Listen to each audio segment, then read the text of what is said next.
So I might say, well, why are you going to university? Or I might say, what are you doing right now? And then the answer would be, well, I'm sitting in class. And then the question would be, well, why are you sitting in class? And the answer to that would be, well, because I want to take this course. And why? Well, it's because I want to get my degree. So why? Well, because I want to be prepared for a career and a productive and high quality life when I get out. Well, why? Well, you can keep saying why pretty much indefinitely, and as you answer, you go farther and farther out in time scales. Now, it's a tricky thing, because one of the things I might tell you, this is a very complex cognitive problem, is, well, where should you stop? So, for example, I could say to you, do you want $100 an hour, or do you want 50,000 years in 75 years? You're going to think, well, I'll probably take the $100 now. Well, how about 200 years?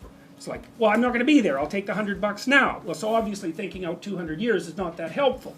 Now, you might think, well, no, you should calculate the effects of your actions on the vastest time span possible and include the largest number of people if you're really going to equilibrate it. But the problem is you can't do the computations, because you get this thing called combinatorial explosion happening, which is that it's like a chessboard. You make one move, okay, fine. But then you could make 4, and then with each of those you could make 4 more, and then with each of those you could make 4 more, and soon if you're looking 20 moves ahead, it's like there's so many moves that the other person could possibly make that looking that far ahead is pointless. You can't do the computations. And so we don't know how far you should look into the future. It depends on how stable your environment is. But 1 month seems okay. A year, yeah. 3 to 5 years, that's what I'll have you do when you do the future authoring program. 20 years? Probably not. And the reason for that is the margin of error in your prediction grows so large that your prediction isn't worth anything. And you can really see how that's the case now, because what's it going to be like in 20 years? When I was a kid, I used to read science fiction. It was like plausible accounts of the potential future. It's like, now? Who knows? Anything could happen. Anything could happen.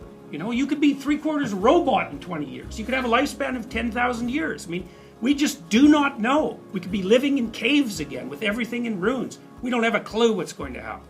So 20-year span, I would say, get friendly with computers. So 20-year span's too long. So, okay, anyways, what I'm pointing out is that you have to calculate what you're doing across multiple spans of time, and in combination with many, many people. And that makes things very complex, but that's how you're building the structures that you live within.